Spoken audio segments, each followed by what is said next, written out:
अस्सलामुअलैकुम व्यूअर्स। तो आज की इस वीडियो में मैं आपको बताऊंगा, अगर आप अपने सोलर सिस्टम या यूपीएस के लिए बैटरी ख़रीदना चाहते हैं तो आपको कौन सी बैटरी ख़रीदनी चाहिए। यानी आप अपने घर के लोड के लिए, जो कि हो सकता है 300 वाट, 500 या 1000 वाट के लिए, कौन सी बैटरी ख़रीद सकते हैं और वो कितना बैकअप देगी और कितनी देर कितने लोड पर चल पाएगी। तो इस वीडियो में मैं इन तमाम चीज़ों के बारे में आपको बताऊँगा, वो लोड भी कैलकुलेट करना सिखाऊँगा। तो मेरा नाम है अब्दुल्ला और आप देख रहे हैं टेक फ्लक्स यूट्यूब चैनल। अगर चैनल पर नए हैं तो चैनल को सब्सक्राइब लाजमी कर दें। तो यहाँ पर मैं आपको समझाने के लिए लोड लूँगा 300 वाट का, जो कि बराबर है 2 पंखे, 2 बल्ब और 1 ट्यूबलाइट के।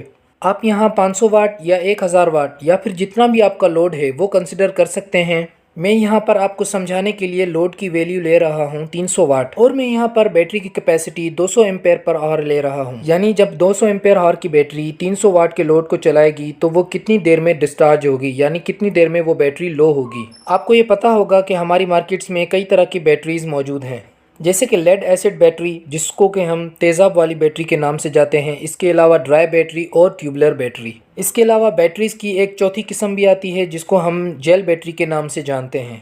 तो मैं यहाँ पर आपको 2 किस्म के केसेस के बारे में बताऊँगा, जिसके पहले केस में मैं आपको लेड एसिड बैटरी के बारे में बताऊँगा कि 200 ampere per hour lead acid battery आपको कितने टाइम का बैकअप देगी, यानी वो कितनी देर में डिस्चार्ज होगी। एक बात मैं क्लियर कर दूं कि बैटरी के लो होने को हम यहाँ पर बैटरी का डिस्चार्ज होना कहते हैं।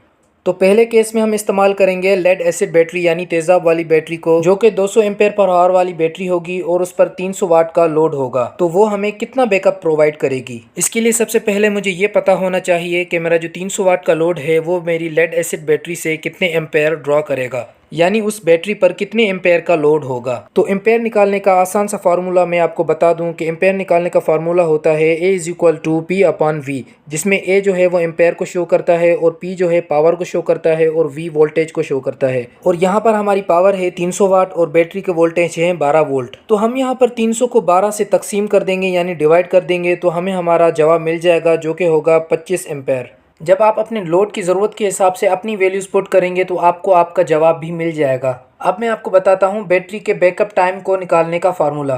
तो इसके लिए हमें बैटरी की टोटल कैपेसिटी, जो कि एम्पेयर आवर में होती है, उसे हम तकसीम कर देंगे, यानी डिवाइड कर देंगे उसके डिस्चार्जिंग एम्पेयर्स के साथ। तो इससे हमें बैटरी का बैकअप पता चल जाएगा। यहाँ पर मेरी बैटरी की कैपेसिटी 200 एम्पेयर आवर है, तो मैं उसे तकसीम कर दूंगा, यानी डिवाइड कर दूंगा 25 एम्पेयर, जो कि मेरा लोड होगा। तो इससे मुझे यहाँ पर मेरी बैटरी का बैकअप टाइम पता चल जाएगा, जो कि बनता है तकरीबन 8 घंटे। यहाँ पर मैं आपको एक पॉइंट क्लियर कर दूं कि जो तेज़ाब वाली लेड एसिड बैटरीज होती हैं, हम इन्हें कभी भी 100% डिस्चार्ज नहीं करते।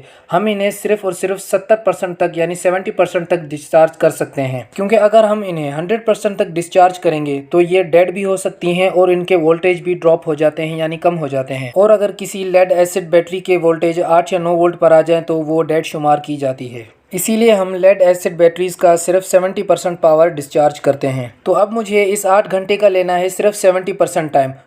तो उसके लिए मैं इस 70% को 100 से तकसीम, यानी डिवाइड करने के बाद 8 से मल्टीप्लाई यानी ज़रब कर दूंगा, तो मुझे उसका जवाब मिल जाएगा, जो कि होगा 5.6 यानी 5.6 घंटे, जो कि तकरीबन 5 घंटे 30 मिनट के बराबर होता है। तो यहाँ पर मुझे पता चल चुका है कि मेरी 200 एम्पेयर आवर की बैटरी मेरे 300 वाट के लोड को 5 घंटे और 30 मिनट तक चला सकती है।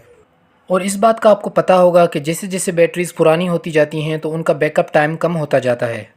अब मैं आपको बताता हूँ ड्राई बैटरी के बारे में। तो ड्राई बैटरी, ट्यूबलर बैटरी और जेल बैटरी का काफ़ी हद तक सेम ही कॉन्सेप्ट होता है। अगर आप लेड एसिड बैटरी की जगह ड्राई बैटरी या ट्यूबलर या जेल बैटरी इस्तेमाल करते हैं तो वो आप 90 से लेकर 100% तक डिस्चार्ज कर सकते हैं। और ये अगर 9 से 10 वोल्टेज तक डिस्चार्ज हो भी जाती हैं तब भी ये रिचार्ज की जा सकती हैं। तो यही इनका सबसे बड़ा फ़ायदा है और यही वजह है कि ये ड्राई बैटरीज़ जो होती हैं या ट्यूबलर या फिर जेल बैटरीज़, ये आम लेड एसिड बैटरीज से महंगी होती हैं। और इनको डीप साइकिल बैटरी भी कहा जाता है क्योंकि ये फुली डिस्चार्ज हो सकती हैं। तो इसीलिए हम इन्हें 90%, जो कि 0.9 बनता है, उससे मल्टीप्लाई कर देते हैं 8 के साथ, तो हमें उसके बैकअप हॉर्स का पता चल जाता है। तो इसका मतलब ये बनता है कि आपकी तेज़ाब वाली लेड एसिड बैटरी आपको 5.5 घंटे का बैकअप दे सकती है, और इसके अलावा जो ड्राई बैटरीज होती हैं वो आपको 7.5 घंटे का बैकअप टाइम दे सकती हैं। तो उम्मीद है ये आज की वीडियो आपको समझ आई होगी। अगर वीडियो समझ आई हो और पसंद आई हो तो वीडियो को लाइक और इस चैनल को सब्सक्राइब लाजमी कर दें। मिलते हैं अगली वीडियो में, तब तक के लिए अल्लाह हाफिज़।